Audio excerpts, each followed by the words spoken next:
আসসালামু আলাইকুম। সাদ্দার মা বলছে, সবাই কেমন আছেন? ভালো আছেন? আমরা ভালো আছি। আমি এই যে সাদ বাবুকে এখন ফ্রেশ করাই দেবো। সাদ বাবুকে বাইরে নিয়ে গেছি, ঘুরতে নিয়ে গেছিলাম। অনেক রকম ধুলাবালি সাদ বাবুর গায়ে, মানে অনেক বাতাস। আর সাদ বাবু ঠান্ডায় ছিল। বাচ্চাদেরকে বাইরে থেকে নিয়ে আসে আমরা কীভাবে ওকে পরিষ্কার করে, আমি সেটাই করব। সবাই দেখতে থাকেন। দাও।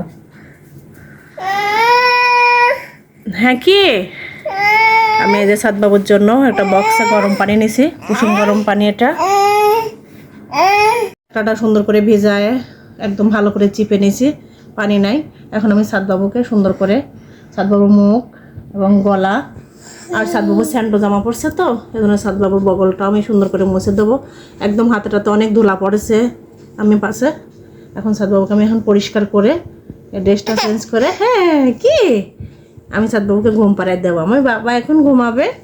এই যে পার ভাঁজগুলো, কারণ সাদ বাবু প্যাম্পাস পরা ছিল, আমি পাটা সুন্দর করে মুছে দেব কুসুম গরম পানি দিয়ে।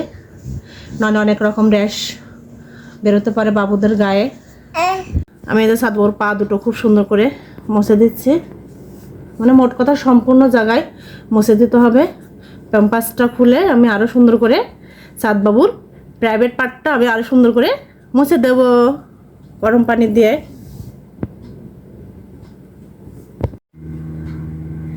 আমি সাদ বাবুকে একদম সুন্দর করে পরিষ্কার করে একদম ড্রেস পরাই দিছি, কারণ সাদ বাবু বাইরে গেছে, অনেক রকম ধোলা সাদ বাবুর গায়ে ছিল।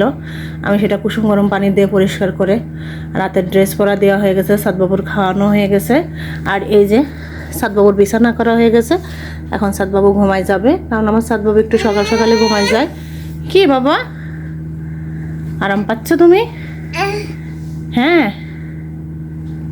ও বাবা, কিছু বলো। এখন সাদ বাবুকে আমি ঘুম পাড়াই দেবো। এই যে সাদ বাবু ঘুমের জন্য রেডি হয়ে গেছে, একদম শুয়ে পড়েছে ফ্রেশ ট্রেশ হয়ে খাওয়া দাওয়া করে। আজকের মতো ভিডিওটা এই পর্যন্তই। আল্লাহ হাফেজ।